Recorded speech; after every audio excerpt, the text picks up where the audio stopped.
Hey guys, we serve a God that never changes. And so we serve a God that He's the same God yesterday and He's the same God today and He'll be the same God tomorrow.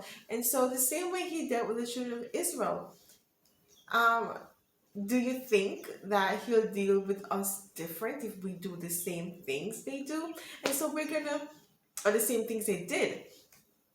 So we're going to look at Ezra. And so the Old Testament is such a prophetic book. It is such a lovely way to understand the character of God and how He works. And so in Ezra chapter, I was looking at it yesterday, and in Ezra chapter 9, if you just want to read the entire story, but we're not going to go through it. But I'm gonna pick something out of it that I saw that really touched my heart. And here word came to Ezra, and he heard that the children of Israel, well, they just came from Babylon, and so a lot of captives came from Babylon, and they were rebuilding Jerusalem because they were carried away in captivity by Nebuchadnezzar. And so after a while, there was another king, just to cut it short, and then they came back and they were rebuilding Jerusalem and the temple and the wall and all that. And so the word came to Ezra that some of the children of Israel, they were committing abomination. And so he was upset. He rent his clothes and he was upset, and he went on his face and he was talking to God, and he bowed his head to God.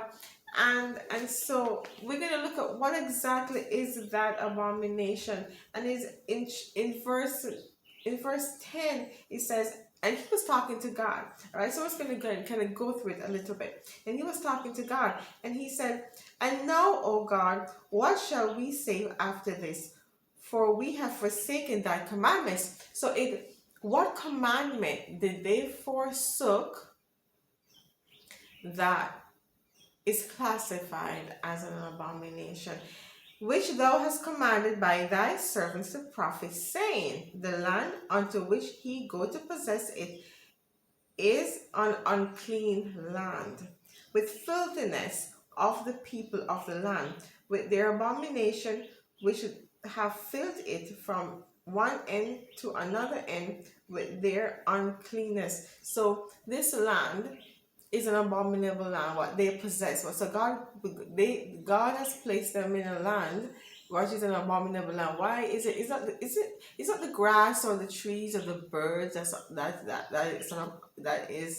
is classified as being abominable, but it is the acts of the people, the things they do, the things that they practiced, right? And so, and verse 12 went on to say, "And now therefore," so God told them, "Now therefore, give not your daughters unto their sons, neither take their daughters unto your sons, nor seek their peace, nor their wealth forever." So here God is saying that don't partake in what they're doing, right? But not only that, don't even intermingle, don't intermarriage with these people. And so sometimes as Christians, we always talk about being unequally yoked with an unbeliever, and that's good. We should not be unequally yoked with an unbeliever. But God took it a step further. He didn't only talk about marriage. He says, don't seek their peace. What is seeking their peace? Don't seek their security. And so sometimes as Christians we abstain from being unequally yoked with the unbeliever, but are we seeking the peace of the land that we're in? Because we're living in a land that's full of abomination too. There's so much abomination that is even legal. There's homosexuality, there's transgender, there is all these abominations that is actually legal to practice. We live in a filthy land, and Christ is calling the people to be separated. So he's saying, stay in the land, be a light for me, but be separate. Don't partake, and don't even seek their peace. Don't even seek the security of the land. What gives us security? Sometimes it is the money we have in the bank that gives us security. Sometimes is we is maybe the house we live in gives us security. He's saying, don't even seek their peace. The world is saying to us right now, we have to have a retirement account. We have to have this. We have to have that. And if you have all those, you'll have peace and you have security. And Christ is saying, don't even seek their peace. Don't go after their security, because I am your peace. I am your security.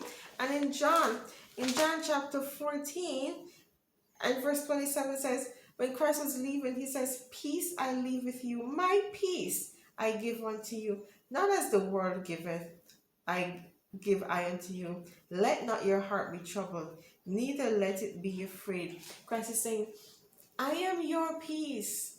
You don't need to seek the peace of the world. The governments right now is trying to give us, is telling us like, I will give you security, right? We'll make sure that we have enough guns in the hands of the police force. So if you have a robber, we could send somebody. But Christ said, I am your protector. I am your peace. And as children of God, as the new Israel, Christ is calling a set of people to be separate. To be, and when I say separate, I don't mean that we should run away and go seclude ourselves into a mountaintop. No, what I'm saying is that while we're living in this filthy land, while we're living in this unclean land, we don't have to partake in the uncleanness. We don't have to compromise. Our peace and our security can come from God. It should come from Christ and Christ alone. And in Ezra, it went back to say, it says, nor seek their peace or their wealth. Are we seeking the wealth of this world? Christ says, seek ye first the kingdom of heaven and his righteousness, and all things will be added. All things will be added. He knows your need. He knows my need. And he's saying, when you seek me first, I will add what you need. Do I need a car? Do I need a house?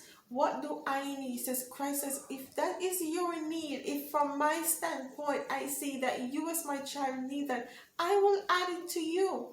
You don't have to go and seek it through the avenues of the world. The ways of the world is contrary to the ways of God. It's totally contrary to the ways of God. It's almost opposite. And so, walking with Christ is a step of faith, because when we walk with Christ, it can be a lonely experience. The children of Israel, they were just one group of people in the entire world. And so sometimes they want to fit in. Sometimes we want to fit in as well. And so to do the things that other people do, they wanted to do the things that the other people are doing in the same land. Fitting in and making friends and being liked. We don't want to be called stupid or ignorant or silly. But Christ, the ways of God is totally contrary to the ways of man. And it is better to follow the ways of God. It's way better to follow the ways of God, because we could never go wrong. He says his ways is higher than our ways, and his thoughts is higher than our thoughts. He sees things from afar off. So today we'll get up and we'll see sunshine. But he knows next week it's going to be a flood. Or we'll see a flood this weekend, but he knows next week it's going to be sunshine. So why not follow the all-wise, the almighty, the all-loving Savior that we have? Because we could never go wrong in that way. So let us not seek the peace of this land. Let us not seek the wealth of this land, because our peace comes from Christ, and our wealth should come, and it can come, and it will come from Christ if we let him. So until next time, take care.